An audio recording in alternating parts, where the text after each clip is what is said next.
بسم الله الرحمن الرحيم.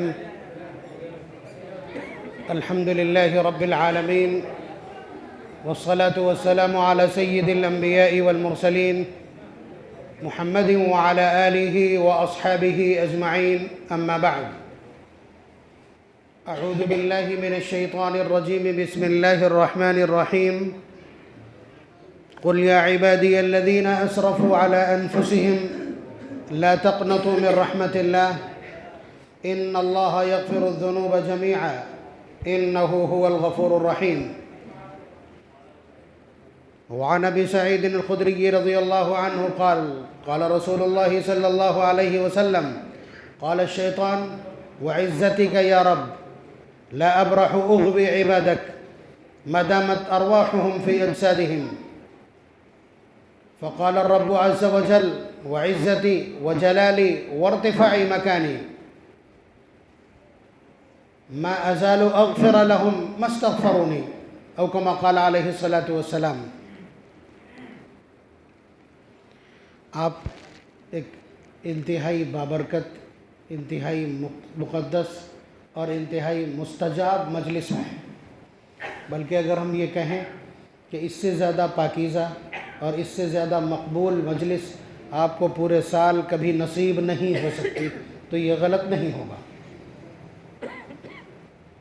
غلط اس لیے نہیں ہوگا کہ رمضان المبارک کا مہینہ ہے، رمضان المبارک کا آخری عشرہ ہے، آخری عشرے کی طاق رات ہے، طاق راتوں میں بھی سب سے افضل 27ویں شب ہے، اور اس کے علاوہ جسے آپ نے کاؤنٹ نہیں کیا ہوگا کہ شب جمعہ. علامہ ابن تیمیہ رحمۃ اللہ علیہ کا تو کہنا یہ ہے کہ اگر آخری عشرے کی کوئی طاق رات شب جمعہ ہوتی ہے تو وہ یقیناً شب قدر ہوتی ہے. تو 27ویں شب ہے اور شب جمعہ ہے. اس کے علاوہ جس چیز پر سب سے زیادہ آپ کا فوکس ہے وہ یہ کہ ختم قرآن کی مجلس ہے. نبی اکرم صلی اللہ علیہ وسلم نے بہت سے مواقع کو قبولیت کے مواقع قرار دیا ہے، بہت سے لمحات کو قبولیت کے لمحات قرار دیا ہے. مثلا جس وقت کعبۃ اللہ پہ آپ کی نظر پڑتی ہے، یا جس وقت بارش ہو رہی ہو، یا جس وقت آپ حالت سفر میں ہوں، یا جس وقت آپ بیمار ہوں، یہ سارے وقت قبولیت کے ہیں. اسی طرح جب آپ قرآن کریم کا دور مکمل کرتے ہیں، چاہے وہ رمضان المبارک کا تراویح کا دور ہو، یا پھر عام دنوں میں آپ کا دیکھ کر کے تلاوت کیا ہوا دور ہو، یا نوافل میں تلاوت کیا ہوا دور ہو، یا اس کے علاوہ آپ نے کسی اور ترتیب سے قرآن کریم کو مکمل کیا ہو، تو جب قرآن کریم کی تکمیل ہوتی ہے تو اس وقت دعا قبول ہوتی. حضرات صحابہ کرام رضوان اللہ علیہم اجمعین کا معمول یہ تھا کہ جب وہ اپنا دور مکمل کرتے تھے، گھر میں جو بھی تلاوت کا ان کا نظام رہتا ہو، تو جب اس کو مکمل کرتے تھے تو باقاعدہ اگر باہر سے کسی کو نہیں بلایا تو گھر کے تمام افراد کو، بیوی بچوں کو، پورے عیال اور کنبے کو اکٹھا کر کے پھر اس کے بعد دعا کیا کرتے تھے. تو دعا کا یہ جو نظام ہے یہ کوئی نیا نہیں ہے، حضرت صحابہ کرام رضوان اللہ علیہم اجمعین کا معمول رہا ہے. بہرحال اگر آپ کے سامنے یہ بات کوئی کہتا ہے، آپ کے سامنے یہ بات آتی ہے کہ یہ مجلس ایسی مجلس ہے جس میں آپ کی دعا یقیناً قبول ہوگی، جیسا کہ میں نے عرض کیا کہ یہ رمضان المبارک کا مہینہ، اس کا بھی آخری عشرہ، اس کی بھی طاق رات، اور طاق راتوں میں افضل ترین رات، ختم قرآن کا موقع، اس کے علاوہ رات کی تاریکی، یہ بھی پلس پوائنٹ ہے. اللہ تبارک و تعالیٰ نے کئی جگہ رات میں عبادت کرنے والوں کی تعریف کی. مثلا پارہ نمبر 19 سورہ فرقان میں حافظ صاحب نے پڑھا ہوگا: وَالَّذِينَ يَبِيتُونَ لِرَبِّهِمْ سُجَّدًا وَقِيَامًا، کہ اللہ تعالیٰ کو اپنے وہ بندے بہت پسند ہیں جو راتوں کو کبھی سجدے میں گزار دیتے ہیں اور کبھی قیام میں گزار دیتے ہیں. اسی طرح پارہ نمبر 21 سورہ الف لام میم سجدہ میں اللہ تبارک و تعالیٰ کا ارشاد: تَتَجَافَى جُنُوبُهُمْ عَنِ الْمَضَاجِعِ يَدْعُونَ رَبَّهُمْ خَوْفًا وَطَمَعًا، کہ کہ اللہ تعالیٰ کو اپنے وہ بندے بہت پسند ہیں جن کے پہلو رات میں بجائے آرام کے اپنے بستروں سے علیحدہ رہتے ہیں، وہ اپنے رب سے خوف کھا کر کے کھڑے ہو جاتے ہیں اور مغفرت کی لالچ میں پوری پوری رات کھڑے رہتے ہیں۔ تو اللہ تبارک و تعالیٰ ان کلمات سے بارہا تعریف کی ہے رات کی تاریکی میں کی جانے والی عبادت، اس لیے کہ رات میں جو سب سے بڑا خطرہ ہے وہ چھٹ جاتا ہے دکھاوے کا۔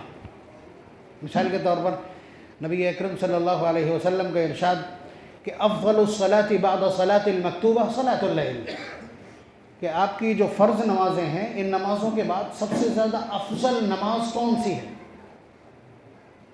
تہجد۔ کیوں؟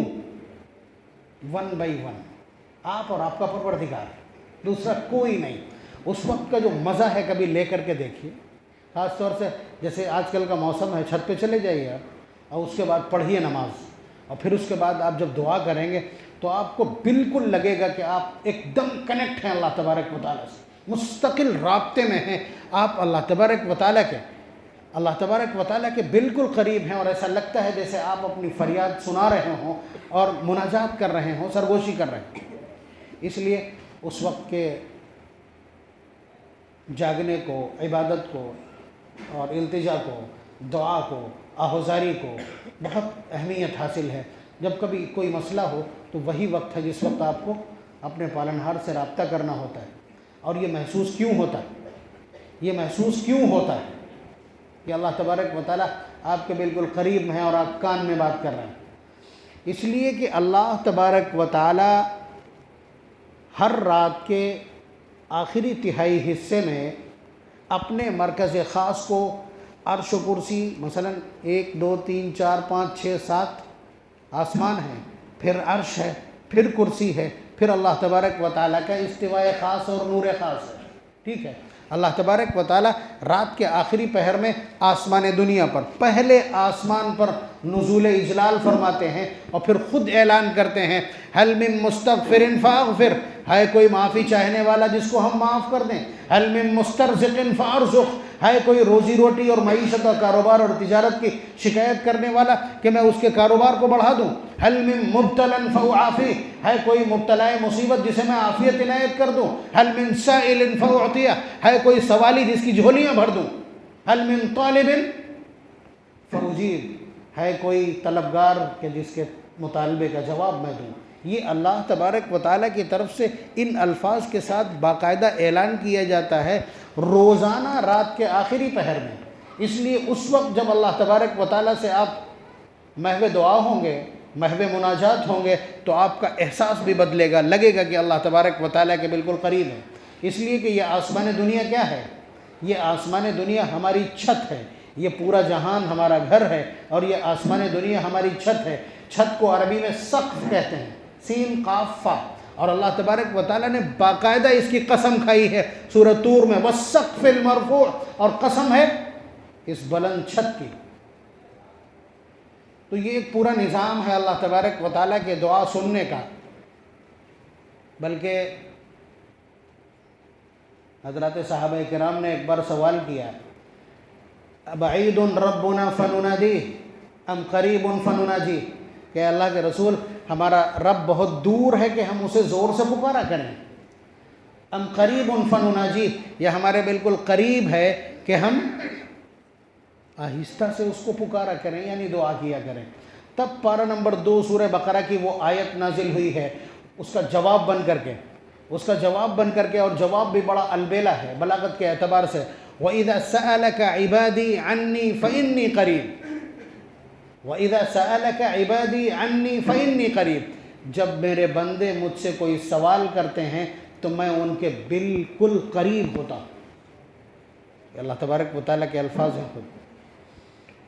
تو بہرحال اگر کہہ دیا جائے کہ یہ مجلس ایسی ہے کہ جس میں جو کچھ آپ مانگیں گے وہ آپ کو ملے گا، اگر آپ کو یہ کہہ دیا جاتا ہے سپوز دیٹ جیسا کہ حالات ہیں، تو آپ کیا کریں گے؟ آپ کا مطالبہ یا مطالبات میں سب سے پہلے کیا ہونا چاہیے؟ ہر شخص اپنی زندگی کے بارے میں جانتا ہے، ہر شخص اپنے حالات کے بارے میں جانتا ہے۔ میں اپنی بات کر رہا ہوں، آپ کی نہیں، اپنی۔ کہ میرے پاس پچھلے 360 دن میں کوئی ایک دن ایسا نہیں ہے کہ جس کے بارے میں یہ دعویٰ کر سکوں کہ میں نے وہ پورا دن اپنے پروردگار کی منشا کے مطابق گزارا۔ آپ لوگوں میں سے کسی کے پاس دعویٰ کرنے کے لیے ایسا کوئی دن ہے سال کا؟ تو ہمارے اعمال کی حالت یہ ہے، یعنی ہم نے پورا سال، پوری زندگی گناہوں میں ہی گزاری ہے۔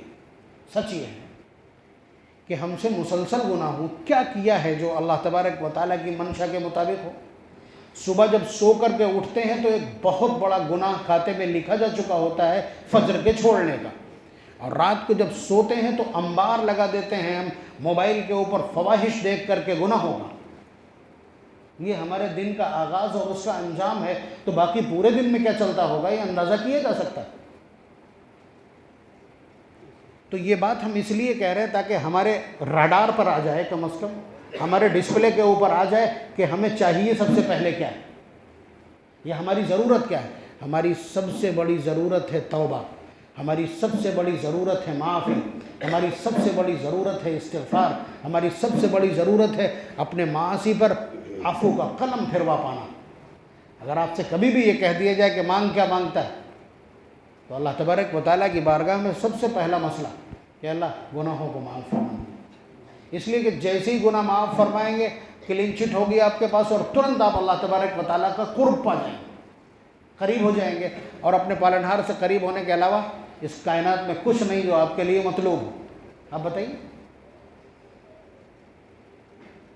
تو اس لیے طے کر لیا نا آپ نے، طے کر لیا کہ اس مجلس میں، ختم قرآن کی اس مجلس میں، دعا کی اس مجلس میں، قبولیت کی اس مجلس میں آپ کو سب سے طاقت کے ساتھ کون سا مطالبہ اپنے پالنہار کی بارگاہ میں رکھنا ہے؟ توبہ کا، معافی کا۔ ایسے سمجھ میں نہ آ رہا تو آپ یہ سمجھیے کہ اللہ تعالیٰ کے نزدیک یہ انتہائی پسندیدہ عمل ہے۔ کیسے؟ یہ اسپرٹ ہے آپ کے تمام اعمال کی۔ آپ توبہ کیوں کریں گے؟ آپ توبہ کیوں کریں گے؟ توبہ جبھی تو کریں گے جب آپ کو یہ خوف ستائے کہ میرا پالنہار مجھ سے حساب مانگ لے گا زندگی کا، میں اس کے سامنے کھڑا ہوں گا تو وہ مجھ سے سوال کر لیں گے، میں کھڑے ہونے کے لائق نہیں ہوں۔ اگر یہ خیال آپ کے دل میں ایک بار گھوم گیا تو آپ سے بڑا کوئی نہیں۔ اللہ تبارک و تعالیٰ کا ارشاد وَأَمَّا مَنْ خَافَ مَقَامَ رَبِّهِ، جو شخص میرے سامنے کھڑے ہونے سے ڈرتا ہے، یعنی حساب دینے سے ڈرتا ہے، وَنَهَى النَّفْسَ عَنِ الْهَوَىٰ، اور اس ڈر کی وجہ سے وہ اپنے نفس اور اپنے خواہشات پر قابو رکھتا ہے، فَإِنَّ الْجَنَّةَ هِيَ الْمَأْوَىٰ، تو جنت اس کا ٹھکانہ ہے۔ اور رسول قرآن سورہ رحمان میں جو جملہ آپ نے سنا رکوع نمبر 2 کا، وَلِمَنْ خَافَ مَقَامَ رَبِّهِ، جو شخص اپنے پروردگار کے سامنے حساب دینے سے ڈرتا ہے، جنتان، اس کے لیے 2 جنتیں۔ تو اللہ تبارک و تعالیٰ کا جب خوف ہوگا تبھی تو توبہ کریں گے، اور آپ جانتے ہیں خوف کیا ہے؟ التقوی ملاک الحسنات، ساری نیکیوں کا نچوڑ اور سار ہے اللہ کا خوف۔ کیسے؟ آپ نے نماز پڑھی آ کر کے، خیال یہ ہے کہ یار لوگ کیا سوچیں گے کہ رمضان میں بھی پڑا رہتا ہے گھر میں، رمضان میں بھی نماز چھوڑ دیتا ہے، اس لیے ٹوپی اٹھائی اور اس کے بعد مسجد آ گئی۔ اس نماز کا کوئی اعتبار نہیں ہے، یہ اللہ تعالیٰ کی بارگاہ تک نہیں پہنچے گی، اس لیے کہ یہ لوک لاج میں اور سوشل پریشر میں پڑھی گئی۔ یہ نماز نہیں ہے، یہ نماز نہیں، ڈھکوسلا۔ اور اگر اللہ تبارک و تعالیٰ نے نماز فرض کی ہے، ہر وقت نماز پڑھنا میرے ذمہ فرض ہے، اتنی چھوڑی ہے رمضان المبارک میں، کم از کم رحمت کے اس مہینے میں، مغفرت کے اس مہینے میں، عطا و بخشش کے اس مہینے میں، جود و سخا کے اس مہینے میں، کرم اور عنایت کے اس مہینے میں مجھے کم از کم یہ حرکت نہیں کرنی چاہیے، اپنے پالنہار سے شرم کرنی چاہیے۔ اگر اس خوف اور احساس سے آیا ہے تو نماز نماز ہے۔ تو اللہ تعالیٰ کے خوف سے جو کام کیا جائے وہی عبادت ہے، اور توبہ تو صرف اور صرف خوف کی بنیاد پہ کی جائے گی نا۔ روئیں گے کیوں آپ؟ ڈر لگ رہا ہوگا تبھی تو، اور یہی وہ خوف ہے جو آپ کو نمبر 1 پہ پہنچا دے گا، VIP گیلری میں آپ کو پہنچا دے گا۔ اللہ تبارک و تعالیٰ کا ارشاد گرامی ان اکرمکم عند اللہ اتقاکم، پارہ نمبر 26 سورہ حجرات، کہ اللہ تعالیٰ کے نزدیک سب سے باعزت وہ ہے جو اللہ سے سب سے زیادہ ڈرنے والا، اور توبہ خوف کی بنیاد پہ ہی کی جاتی ہے۔ رویا خوف کی بنیاد پہ ہی جایا تھا. اس کے علاوہ آپ اگر یہ سمجھتے ہو کہ استغفار سے صرف معافی ہوتی ہے، جی نہیں، یہ ایک فل پیکج ہے جس میں ہر چیز موجود. یہ ایسی کٹ ہے جس میں ہر چیز موجود. من لزم الاستغفار، نبی اکرم صلی اللہ علیہ وسلم کا ارشاد، من لزم الاستغفار جعل اللہ من کل ضیق مخرجا، کہ جس شخص نے استغفار کو لازم پکڑ لیا، اللہ تعالیٰ اس کے لیے ہر تنگی بے راستہ بنا دے دیتے ہیں. وَمِن كُلِّ هَمٍّ فَرَجًا، اور جہاں بھی مصیبت اور تنگی ہوگی وہاں اللہ تبارک و تعالیٰ اس کے لیے کشادگی عطا کر دیں گے. وَيَرْزُقْهُ مِنْ حَيْثُ لَا يَحْتَسِبُ، اور اسے ایسی جگہ سے رزق عنایت کریں گے جہاں سے اسے گمان تک نہ. اس کے علاوہ قرآن کریم پارہ نمبر 29 سورہ نوح میں حضرت نوح علیہ السلام کا قول نقل کیا اللہ تبارک و تعالیٰ نے، فَقُلْتُ اسْتَغْفِرُوا رَبَّكُمْ إِنَّهُ كَانَ غَفَّارًا، کہ میں نے ان لوگوں سے کہا کہ اللہ تعالیٰ سے مغفرت چاہو، وہ بہت بخشنے والے ہیں. يُرْسِلِ السَّمَاءَ عَلَيْكُمْ مِدْرَارًا، اللہ تعالیٰ موسلا دھار بارش برسا دیں گے. یعنی اگر بارش نہ ہو رہی ہو تو کاہے سے بارش ہوگی؟ استغفار سے بارش ہوگی. وَيُمْدِدْكُمْ بِأَمْوَالٍ، اور وہ تمہاری مدد کر دیں گے بے پناہ مال دے کر کے، وَبَنِينَ، اور بیٹے دے کر کے، وَيَجْعَلْ لَكُمْ أَنْهَارًا، اور تمہارے لیے نہریں جاری کر دیں گے. تو اس کا مطلب استغفار سے یہ ساری چیزیں ملتی ہیں. بلکہ کیا کہا؟ وَيُمْدِدْكُمْ بِأَمْوَالٍ وَبَنِينَ، بیٹوں سے تمہاری مدد کر دیں گے. حضرت حسن رضی اللہ تعالیٰ عنہ جس وقت صلح کرنے گئے تھے حضرت امیر معاویہ رضی اللہ تعالیٰ عنہ سے، تو وہاں ایک صحابی نے حضرت حسن رضی اللہ تعالیٰ عنہ کے کان میں ایک بات کہی. وہ پتہ نہیں کیا تھی. حضرت معاویہ رضی اللہ تعالیٰ عنہ نے بعد میں پوچھا کہ کیا پوچھا تم نے، کیا کہا تھا؟ تو انہوں نے بتایا کہ میرے کوئی بیٹا نہیں ہے. میں نے حضرت حسن رضی اللہ تعالیٰ عنہ سے پوچھا تھا کہ میں کیا عمل کروں کہ اللہ تعالیٰ مجھے ایک نرینہ اولاد عنایت کر دیں. تو حضرت حسن رضی اللہ تعالیٰ عنہ نے ان کو کیا بتلایا تھا کہ کثرت سے استغفار کرو، اور اس کی وجہ یہی آیت تھی. تو بہرحال استغفار ایک مستقل عمل ہے. استغفار ایک کمپلیٹ پیکج ہے جس میں ساری چیزیں ہوتی ضرورت کی. اب ایک چیز، ہم لوگ توبہ نہیں کرتے، ہم لوگ استغفار نہیں کرتے. اتنے بہت سارے لوگ بیٹھے ہیں، خدا کرے سارے کے سارے نمازی ہوں اور امید ہے کہ نماز پڑھتے ہوں، لیکن نماز کے بعد میں دعا فارملٹی، دو چار الفاظ جو کچھ یاد ہیں وہ کیے اور ایک دم بھاگے. جبکہ سب سے اہم معاملہ تھا کہ آپ نے اپنے پالنہار سے ابھی راز و نیاز کہا ہے، اور اس کے بعد مطالبہ رہتا ہو، کم از کم استغفار اور توبہ کی جا سکتی. لیکن فارملٹی. اس کے علاوہ جن لوگوں کو بہت احساس ہے، میں ان کی بات کر رہا ہوں کہ شیطان ان کی راہ کس طرح مارتا ہے. مثلا کوئی نوجوان پورے سال نمازیں چھوڑتا رہا لیکن رمضان میں آ گیا، تو اب وہ اگر توبہ کرنے بیٹھتا ہے تو شیطان کہتا ہے تمہاری بھی معافی ہو جائے گی کیا، تمہاری بھی مغفرت ہو جائے گی، پورے سال کہاں تھے، یہ منہ دیکھو اپنا. مطلب اس طرح کے خیالات، یہ تو میں الفاظ بول رہا ہوں آپ کی تعبیرات، لیکن دل میں یہ خیال رہتا ہے کیا کیسے میری کیسے سنی جائے گی اور کیسے معاف کر دیا جائے گا، کہ مستقل کارچوب میں، کاروبار میں، گفتگو میں، معاملات میں اس طرح کی ہیرا پھیری ہے، کیسے کیا ہو جائے گا. بہرحال یہ خیال جاہلانہ ہے، اور یہ خیال شیطان کا پیدا کیا ہوا ہے. یہ شیطان کا وسوسہ ہے جو دل میں ڈالا گیا. بات سمجھ رہے ہیں آپ کو اپنے پروردگار سے یقین رکھنا چاہیے. یعنی توبہ مسلسل، اگر کوئی آدمی توبہ اور استغفار کرتا رہتا ہے اور لا الہ الا اللہ کی تجدید کرتا رہتا ہے کہ اللہ کے سوا کوئی معبود نہیں ہے، وہ اکیلا معبود ہے، یہ دو چیزیں اگر کوئی شخص اپنائے ہوئے ہے تو پھر اس کے لیے مرنے میں کوئی مشقت نہیں. جب چاہے تب بلاوا آ جائے.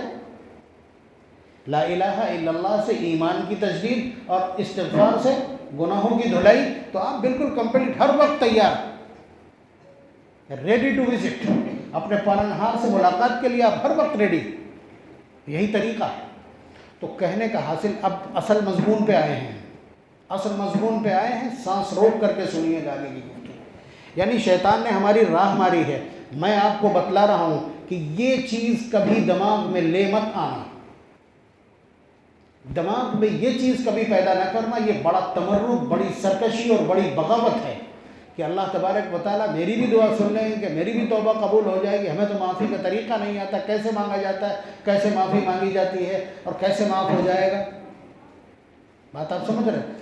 یہ اتنا خطرناک اور اتنا سینسٹیو میٹر ہے کہ اس سے آپ کو سزا ہو سکتی ہے۔ میں اس کی سینسٹیوٹی خالی پہلے بتلا رہا ہوں، اس کے بعد کچھ واقعات آپ کی خدمت میں ذکر کروں گا، ابھی سب کچھ سمجھ میں آ جائے گا۔ بنی اسرائیل میں 2 شخص اور دونوں متحابین، مشکات کی روایت ہے باب فضائل الاستغفار کی، دونوں آپس میں محبت کرنے والے، ایک ان میں کا بہت بزرگ ولی صفت اور ایک مذنب بہت بڑا گنہگار۔ تو وہ جو نیک تھا وہ بار بار اس کو ٹوکتا رہتا تھا، یعنی وہ ایسا کر رہا ہے، تو ویسا کر رہا ہے، تو ویسا کر رہا ہے، تو وہ بس اتنا کہتا تھا خلنی وربی، مجھے اور میرے پروردگار کو چھوڑ دے، کیا تو میرے اوپر نگراں بنا کے بھیجا گیا ہے؟ اب بعثت علی رقیب، کہ میرے اوپر تجھے نگراں بنا کے بھیجا گیا ہے۔ تو وہ یہی کہتا تھا۔ ایک دن وہ گنہگار جو ہے کوئی بڑا گناہ کر بیٹھا، فاستعظمہ، جو بزرگ اور نیک آدمی تھا اس نے سمجھا کہ یہ بہت بڑا گناہ ہے۔ اس نے کہا تو نے ایسا کیوں کیا؟ تو اس نے پھر یہی کہا خلنی وربی، مجھے اور میرے پروردگار کو چھوڑ دے۔ تو اس نے اتنا کہہ دیا واللہ لا یغفرک اللہ ولا یدخلک الجنہ، خدا کی قسم اللہ تعالیٰ تجھے معاف نہیں کریں گے اتنے بڑے گناہ پہ، اور تجھے جنت میں داخل نہیں کریں گے۔ اب دیکھیے گا، ایک آدمی گناہ کر رہا ہے، ہمارے اعتبار سے یہ بات کہی جا سکتی، اس نے کہہ دی اور نہیں، بس اللہ تبارک و تعالیٰ کو جوش آیا اور دونوں کی روح قبض کروا لی، اور پھر اس کے بعد سامنے کھڑا کیا اور اس سے یہ کہا جو گنہگار تھا کہ جا تو میری رحمت کے بدلے اور میری رحمت سے جنت میں جا، اور اس سے پوچھا اتستطيع ان تحضر على عبادی رحمتی، تجھے یہ طاقت کس نے دی کہ تو میرے بندوں پر میری رحمت کو روک دے؟ یہ سوال کیا اللہ تعالیٰ نے سے کہ تجھے یہ پاور کس نے دیا ہے کہ تو میری رحمت سے میرے بندوں کو مایوس کرے اور کہے کہ اللہ تعالیٰ معاف نہیں کریں گے۔ اس وقت معافی بھی چاہیے اس نے، لیکن اللہ تبارک و تعالیٰ نے فرمایا کہ نہیں، تیری جگہ جہنم۔ میرے بندوں کو میری رحمت سے مایوس کرنے والوں کا بدلہ یہ باب فضائل الاستغفار کی روایت ہے، اس لیے اس کا مفہوم وہی ہے جو میں آپ کی خدمت میں عرض کرنا چاہتا ہوں۔ بھائی گناہ ہوا ہم سے بے شک، اور گناہ نہیں ہوا، گناہ ہوئے ہیں۔ بہت صاف ستھری بات یہ ہے کہ اگر اللہ تعالیٰ کی کریم عدالت کے سوا کوئی بھی عدالت ہو، ہم ناقابل معافی ہیں۔ یہ زبانیں اس لائق نہیں ہیں کہ فریاد کر سکیں، یہ ہاتھ اس لائق نہیں ہے کہ فریاد کے لیے اٹھے، اور یہ جسم اس لائق نہیں ہے کہ اس کے گھر میں پناہ لے، لیکن وہ اتنے کریم ہیں، انہوں نے اتنے پیغامات بھیج دیے ہیں کہ جس کی وجہ سے یہ ہمت پڑ جاتی ہے، اور وہ چاہتے ہیں کہ مانگا جائے، مجھے پکارا جائے۔ بلکہ کچھ اور روایت میں آپ کی خدمت میں عرض کر دوں، نبی اکرم صلی اللہ علیہ وسلم ان مضامین کو بیان کرتے وقت بہت زیادہ جذباتی بھی ہو جاتے ہیں، اور تعبیرات دیکھیے آپ، نبی اکرم صلی اللہ علیہ وسلم فرماتے ہیں اللہ اشد فرحا من توبۃ التائب، کہ اللہ تبارک و تعالیٰ توبہ کرنے والے کی توبہ سے اس شخص سے بھی زیادہ خوش ہوتے ہیں من الظمآن الوارد۔ الفاظ دیکھیے گا، میں تعبیر ترجمہ کر رہا ہوں، من الظمآن الوارد، وہ شخص جو کسی لق و دق صحرا میں، کسی چٹیل میدان میں پانی کے لیے مارا پھر رہا ہو اور موت اسے قریب دکھ رہی ہو، اچانک اس کو پانی مل جائے، جتنی خوشی اس کو ہوتی ہے اس سے زیادہ اللہ تبارک و تعالیٰ کو خوشی ہوتی ہے اپنے بندے کے توبہ کرنے سے۔ وَمِنَ الضَّالِّ الْوَاجِدِ، اور جو آدمی راہ ڈھونڈ رہا ہو اور مستقل ڈھونڈتے پریشان ہو گیا ہو، اچانک کوئی آ جائے اور اس کو راستہ بتا دے، اس گم کردہ راہ کو راہ پا جانے سے جتنی خوشی ملتی ہے اس سے زیادہ اللہ تبارک و تعالیٰ خوش ہوتے ہیں اس بندے سے جو توبہ کرتا ہے۔ 2 تعبیر۔ تیسری تعبیر دیکھیے، وَمِنَ الْعَقِيمِ الْوَالِدِ، اور کوئی جوڑا شادی کو مدتیں گزر گئیں، 20 سال گزر گئی، سارے ڈاکٹروں نے کہہ دیا کچھ نہیں ہوگا، اچانک ان کے یہاں خوشخبری آ جائے، اس جوڑے کو جتنی خوشی ہوتی ہے اولاد کی اس سے زیادہ اللہ تبارک و تعالیٰ کو خوشی ہوتی ہے اس بندے سے جو توبہ کرتا ہے۔ یہ 3 تعبیرات حضور نے استعمال کی، اور آگے ارشاد فرمایا کہ وہ من تاب توبۃ، اسی روایت کا اگلا حصہ ہے، اور جو شخص سچی پکی توبہ کرتا ہے انص اللہ حافظہ، اللہ تبارک و تعالیٰ ان فرشتوں کو وہ گناہ بھلا دیتے ہیں، وہ جوارحہ ہو، اور یہ اعضاء جو کل گواہی دینے والے تھے ہمارے خلاف، ان کو بھی بھلا دیتے ہیں وہ گناہ، وبقاع الارض، اور اس دھرتی کو بھی بھلوا دیتے ہیں وہ گناہ جو بندے نے کیے تھے، اس لیے کہ یہی گواہ بنے گا نا، زمین گواہی دے گی، اعضاء گواہی دیں گے، تو یہ سب بھلا دیتے ہیں اللہ تبارک و تعالیٰ۔ تو یہ آپ اندازہ لگائیے کہ توبہ پسندیدہ کتنی۔ ایک اور تعبیر میں آپ کی خدمت میں عرض کر رہا ہوں، یہ آپ نے آج لائٹنگ کی ہے، اس سے لگتا ہے کہ کوئی خوشی کا موقع، کوئی خوشی کا موقع ہے۔ جب کوئی بندہ توبہ کرتا ہے تو اللہ تعالیٰ نے ایک فرشتہ مقرر کر رکھا ہے جو اسی طرح باقاعدہ چراغاں کرتا ہے، لائٹنگ کرتا ہے، روشنی کرتا ہے، تو دوسرے فرشتے اس سے پوچھتے ہیں کیا ہوا بھائی، کیا ہوا، کیا پیش آ گیا؟ تو معلوم ہے جواب کیا ہوتا ہے، پیروں کے نیچے سے زمین کھسک جائے گی آپ کے۔ تو وہ کہتا ہے اصطلح العبد علی مولا، کہ ایک بندے نے اپنے مولا سے صلح کر لی، یعنی بندے کو بڑا بنا دیا گیا یہاں پہ کہ اس نے صلح کر لی ہے توبہ کر کے۔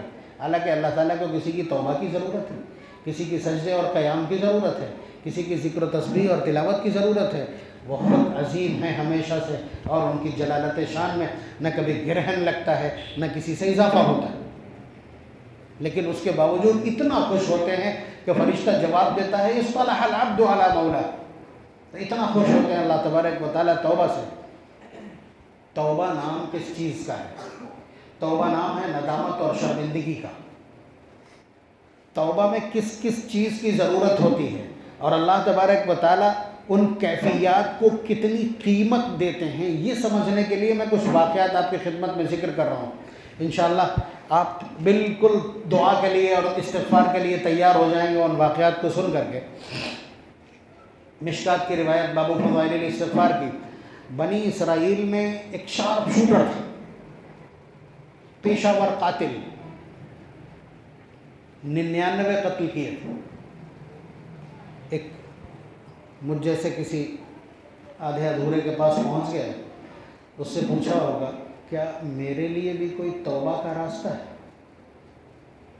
تو جلد بازی میں جواب دینے والے نے جواب دیا 99 قتل کے بعد بھی توبہ ڈھونڈ رہا ہے، شرم نہیں آتی؟ مطلب نا امیدی کے الفاظ کہے تو اس نے انہیں بھی نمٹا کے 100 مکمل کر دیے، اس کو بھی نمٹا کر کے اور 100 مکمل کر دیے، لیکن جب احساس پیدا ہوتا ہے، گناہ کا احساس پیدا ہوتا ہے تو بہت خطرناک ہوتا ہے۔ تو فوراً پھر تلاش کیا اس نے، کسی اچھے عالم کے پاس پہنچا اور اس سے جا کر کے پوچھا کہ میں نے اب تک 100 قتل کیے ہیں، کیا میرے لیے بھی کوئی توبہ کا راستہ ہے؟ انہوں نے کہا کہ ہاں، اللہ تبارک و تعالیٰ چاہیں تو بڑے بڑے گناہ معاف کر دیتے ہیں، اور وہ کریم ہیں، ان سے امید ہے۔ لیکن جہاں تم کھڑے ہو یہاں اس طرح کا ماحول نہیں ہے، قریب میں نورانی مسجد میں آج ختم قرآن ہے، مطلب اسی طرح کا کوئی جملہ بولا ہوگا جو میں آج کہہ رہا ہوں کہ قریب میں ایک بستی ہے، وہاں توبہ کی مجلسیں ہوتی، تم وہاں چلے جاؤ۔ یہ بندہ جہاں قتل کیا ہے، لاسٹ مرڈر کیا ہے اس نے، 100 مرڈر کیا ہے، جہاں سینچری مکمل کی وہاں سے چلا، تھوڑا ہی سے چلا تھا، گرا اور مر گیا، گرا اور مر گیا۔ اب فرشتوں کی دونوں ٹیمیں آ گئی۔ عذاب والے فرشتے کہتے ہیں کہ یہ قتل کر کے آیا ہے، اس لیے اس کی روح ہم لے جائیں گے۔ رحمت کے فرشتے کہتے ہیں کہ نہیں، نیک ارادے سے، توبہ کے ارادے سے نکلا ہے، ہم لے جائیں گے۔ دیکھیے یہ سب کہاں سے کنٹرول ہو رہا ہے؟ اللہ تبارک و تعالیٰ وہاں سے آج سے 5000 سال پہلے اس حادثے کو رونما کرتے ہیں، اور پھر اس خبر کو امام الانبیاء جناب محمد الرسول اللہ صلی اللہ علیہ وسلم کی زبان مبارک سے ہم تک پہنچاتے ہیں، اور پھر اس کے بعد یہ 1500 سال کے بعد یہاں بیٹھ کر کے آپ کی خدمت میں ذکر کیا جاتا ہے، صرف اسی لیے کہ نا امیدی نہ چھا جائے اس امت پر کہیں۔ بات سمجھ رہے ہیں آپ؟ تو اللہ تبارک و تعالیٰ نے خود فیصلہ بھیجا ہے جبریل امین کو ثالث اور میڈیٹر بنا کر کے کہ جاؤ اور دونوں بستیوں کو ناپو، جہاں مرڈر کیا ہے اس کو اور جہاں جا رہا ہے توبہ کے لیے اس کو، جس بستی کے قریب ہوگا اس کا حکم وہی ہوگا۔ اگر توبہ والی بستی کے قریب ہے تو رحمت کے فرشتے لے جائیں گے، اور اگر قتل والی بستی کے قریب ہے تو پھر عذاب والے فرشتے لے جائیں گے۔ روایت میں موجود ہے اللہ تبارک و تعالیٰ نے زمین کو سمیٹا، زمین کو سمیٹ دیا اور اس کی ناش کو اس بستی کے قریب کر دیا جو توبہ والی بستی تھی، اور اس کے بعد اس کی روح کو کون لوگ لے گئے؟ رحمت کے فرشتے لے گئے۔ آپ نے دیکھا 100 کا قاتل ہے، ابھی توبہ متحقق نہیں ہوئی ہے، ابھی توبہ کی نہیں ہے، توبہ کا ارادہ ہی کیا ہے، لیکن اس کے باوجود اللہ تبارک و تعالیٰ کا فیصلہ ڈن ہو گیا ہے کہ یہ نیکوں میں۔ آپ اندازہ لگائیے کہ توبہ کا ارادہ کر بھر لینے سے اللہ تبارک و تعالیٰ کی رحمت کے جوش کا عالم یہ ہوتا ہے، بس یہ ہے کہ صدق دل کے ساتھ توبہ کا ارادہ ہو۔ بات سمجھ رہے ہیں؟ تو توبہ کا ارادہ کرنا اللہ تبارک و تعالیٰ کے نزدیک اتنا اہم ہے۔ اگلی بات دیکھیے، آپ کے دل کے اندر خوف ہونا چاہیے، وہی ابھی جو میں نے عرض کیا۔ دوسرا واقعہ یہ بھی مشکات کا ہے اور اسی کے بعد ہے۔ ایک شخص اتنے گناہ کیے کہ اسے لگا کہ اگر اللہ تعالیٰ نے حساب لے لیا تو بچنے کی کوئی راہ نہیں۔ خود اپنے آپ اس نے یہ احساس کر لیا کہ اگر اللہ تعالیٰ مجھے دوبارہ زندہ کرنے پر قادر ہو گئے تو پھر میرے بچنے کی کوئی راہ نہیں۔ تو اس نے اپنے بیٹوں کو بلایا مرنے سے پہلے اور کہا کہ بیٹو، مجھے اپنے گناہوں کا احساس بھی ہے اور اس کا اندازہ بھی ہے، اس لیے جب میں مر جاؤں تو مجھے اچھی طرح جلانا، بالکل خاکستر کر دینا، آدھی رات لے جا کر کے بلند فضاؤں سے اور ہواؤں میں بکھیر دینا، اور آدھی گہرے سمندروں میں لے جا کے ڈال دینا۔ چنانچہ وصیت کے مطابق بچوں نے کیا۔ ادھر اللہ تبارک و تعالیٰ، آپ جانتے ہیں کہ انسان کہتا ہے وَيَقُولُ الْإِنسَانُ أَإِذَا مَا مِتُّ لَسَوْفَ أُخْرَجُ حَيًّا، پارہ نمبر 16 سورہ مریم، کہ انسان کہتا ہے کہ میں مر جاؤں گا پھر مجھے کون زندہ کر لے گا؟ تو اللہ تعالیٰ پوچھتے ہیں أَوَلَا يَذْكُرُ الْإِنسَانُ أَنَّا خَلَقْنَاهُ مِن قَبْلُ وَلَمْ يَكُ شَيْئًا، کہ انسان کو یہ یاد نہیں ہے کہ جب وہ کچھ بھی نہیں تھا تب ہم نے اسے پیدا کر دیا تھا۔ آج تو تیرے مالیکیولز موجود ہیں، آج ڈسٹ پارٹیکل موجود ہیں، تیری باڈی کے اجزاء موجود ہیں، کم از کم انہیں اکٹھا کر کے ہم پیدا کر دیں گے، ثبوت تو ہے۔ وہاں تو کوئی ثبوت بھی نہیں تھا، ایک ناپاک قطرے سے اتنا بڑا انسان پیدا کر دیا تھا، بھول گیا۔ تو بہرحال اللہ تبارک و تعالیٰ نے اسے فوراً کھڑا کیا اور اس سے پوچھا یہ بدماشی کیوں کی؟ زندگی بھر گناہ، اور پھر اس کے بعد گناہ کی وصیت کر کے مرا۔ آپ سمجھ رہے ہیں؟ یہ خود صاحب معاملہ یہ سمجھتا ہے کہ میں بخشش کے لائق نہیں ہوں، اس کے بعد اللہ تبارک و تعالیٰ اس کو جو فیصلہ دیتے ہیں وہ کیا ہے معلوم ہے؟ جا، تیرے ڈرنے کا یہ انداز مجھے بہت پسند آیا، اور جنت میں لِخَشِيَّتِكَ يَا رَبْ، اس نے جو جواب دیا کہ اللہ تیرے ڈر کی وجہ سے ایسا کیا تھا کہ تیرے سامنے کھڑے ہونے کے لائق نہیں ہوں، تیرے سامنے کھڑے ہو کر کے حساب دینے کی کنڈیشن میری نہیں ہے، میرا منہ نہیں ہے میں تیرا سامنا کر سکوں، میں نے پوری زندگی معاصی میں گزاری۔ بات سمجھ رہے ہیں؟ یہ کیا ہو گیا؟ یہ ڈرنے کا انداز ہے۔ اور کبھی کبھی جب شرمندگی بڑھتی، گناہ پر شرمندگی بڑھتی، پہلے توبہ، گناہ کا احساس، اور یہ اللہ تبارک و تعالیٰ کا ڈر حساب دینے کا۔ ایک اور واقعہ، حضرت موسیٰ علیہ السلام کا زمانہ ہے، ایک شخص شراب، جوا، سٹا، زنا، بدکاری، فواحش، چوری، چکاری، سب کچھ کیا، یہاں تک کہ جسم بالکل بیکار ہو گیا۔ تو لوگوں نے اس کو اٹھایا اور شہر سے باہر لے جا کر کے یہ کہتے ہوئے ڈال دیا کہ اگر یہ یہاں مرا تو ممکن ہے پوری بستی کو اللہ تبارک و تعالیٰ عذاب میں مبتلا کر دیں۔ باہر ڈال دیا اس کو لے جا کر۔ حضرت موسیٰ علیہ السلام کا دور ہے، تو جب بالکل آخری سانسیں تھیں، دائیں جانب دیکھا اس نے سناٹا، بائیں جانب دیکھا سناٹا، پھر اس کے بعد اپنے پروردگار سے مخاطب ہوا کہ مولا بے شک میں گنہگار ہوں، اور اتنا گنہگار ہوں کہ لوگوں نے مجھے کوڑی پہ لا کر کے ڈال دیا ہے، بے شک آپ قادر مطلق ہیں، اگر مجھے سزا اور عذاب دے کر کے آپ کی عظمت میں، آپ کی جلالت شان میں کوئی اضافہ ہوتا ہو تو مجھے یقیناً سزا دی جانا چاہیے، اور اگر مجھے معاف فرما کر آپ کی جلالت شان اور عظمت میں کوئی کمی نہ ہو تو میں معافی کا طالب ہوں۔ اس کے بعد جو جملہ اس نے کہا ہے کہ مولا، ساری انسانیت نے، سارے رشتوں نے اور سب اپنوں نے مجھے چھوڑ دیا، کہ آپ خالق ہو کر مجھے چھوڑ دیں گے؟ کیا آپ بھی مجھے چھوڑ دیں گے؟ کیا آپ بھی مجھے چھوڑ دیں گے؟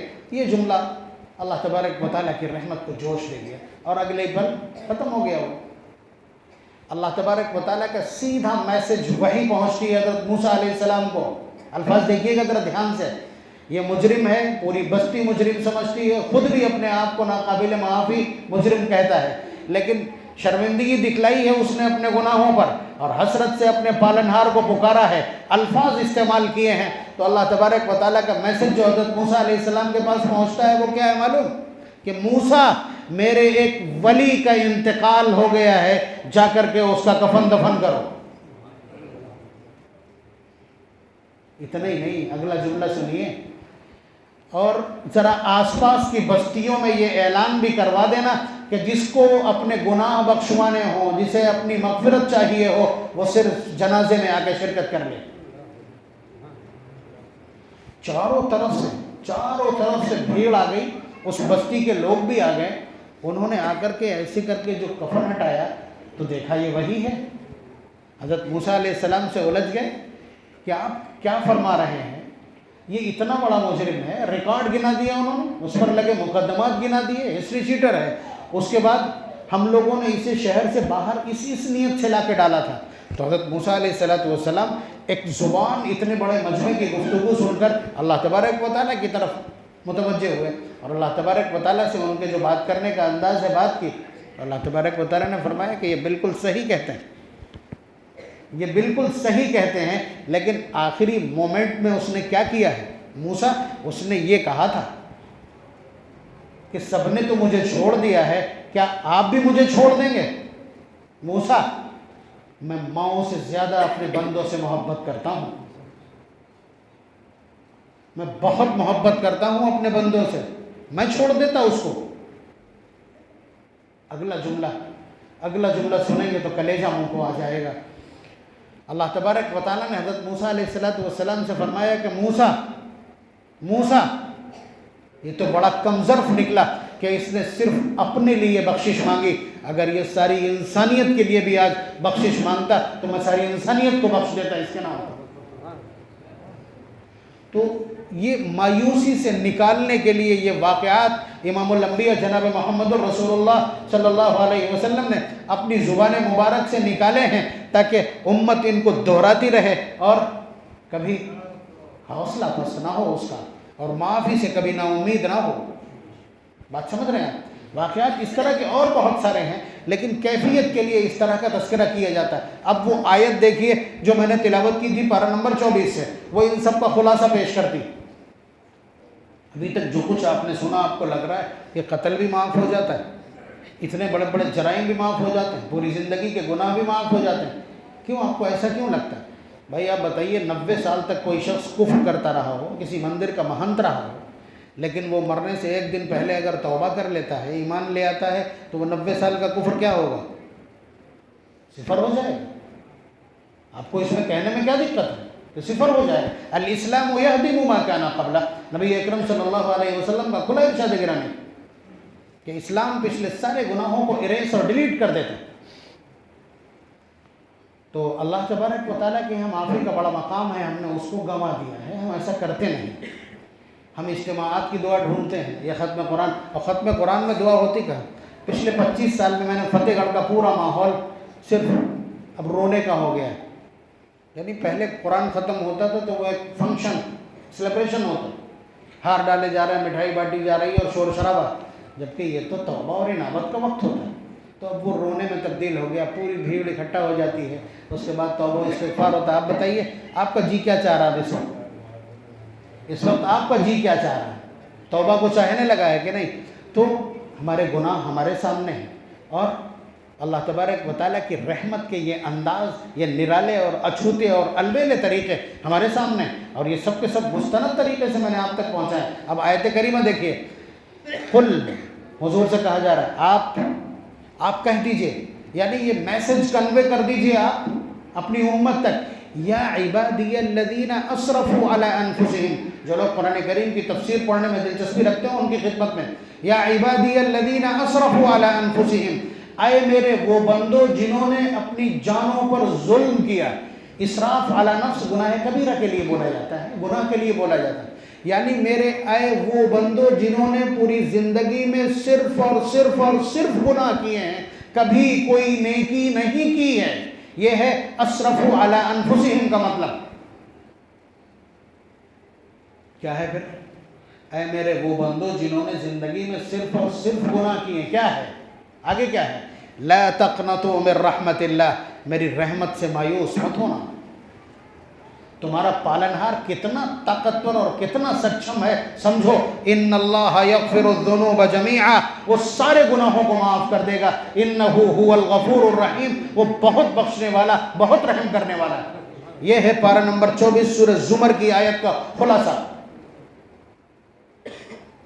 یہی وہ آیات ہیں جو ہمت دیتی ہیں کہ گناہ کے باوجود ہم پناہ لیتے ہیں اللہ تعالیٰ کی بارگاہ میں۔ اس کے علاوہ قرآن جب کھولیں گے، غفور الرحیم، غفور الرحیم، تواب الرحیم، تواب حکیم، رؤوف الرحیم، انہ هو الغفور الرحیم وانی لغفار لمن تاب، تو یہ جتنے بھی اس طرح کے الفاظ آپ کو ملیں گے، یہ سب کیا ہے؟ بہت معاف کرنے۔ عفو اپنا نام رکھا، غفور بہت معاف کرنے والا، غفار بہت بخشنے والا، عفو بہت معاف کرنے والا، کریم بہت کرم کرنے والا، رحیم بار بار معاف کرنے والا، رحمان بڑی بڑی غلطیاں معاف کرنے والا، تواب بہت متوجہ ہونے والا، لطیف بہت نرمی کرنے والا۔ یہ سارے کی سارے نام اللہ تبارک و تعالیٰ کے، یہی وہ نام ہے جن کا سہارا لے کر ہم اللہ تبارک و تعالیٰ کی بارگاہ تک پہنچتے ہیں، سرکشی کے باوجود اور گناہوں کے باوجود۔ دوسری جگہ فرمایا وَإِنِّي لَغَفَّارٌ لِمَنْ تَابَ، میں بہت بخشنے والا ہوں ہر اس شخص کو جو میری طرف متوجہ ہوتا ہے۔ نَبِّئْ عِبَادِي أَنِّي أَنَا الْغَفُورُ الرَّحِيمُ، اے میرے محبوب یہ خبر بندوں تک پہنچا دیجئے کہ میں بہت معاف کرنے والا اور بہت بخشنے والا۔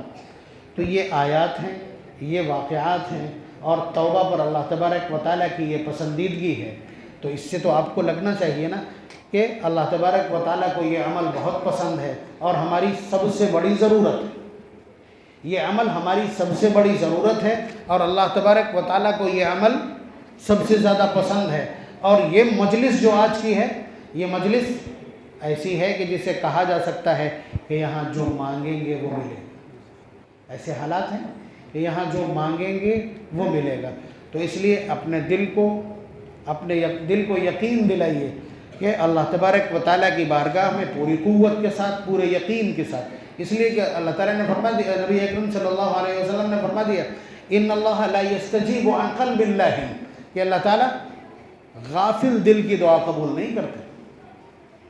تو آپ نے اندازہ لگایا اب تک جو کچھ آپ کی خدمت میں عرض کیا گیا، آیات، روایات اور واقعات کے ذیل میں، کہ اللہ تبارک و تعالیٰ کو توبہ بہت پسند ہے، اور اس طرح کی مقبول مجالس ہیں، ہمیں توبہ پر سب سے زیادہ فوکس رکھنا چاہیے اور اہمیت دینا چاہیے۔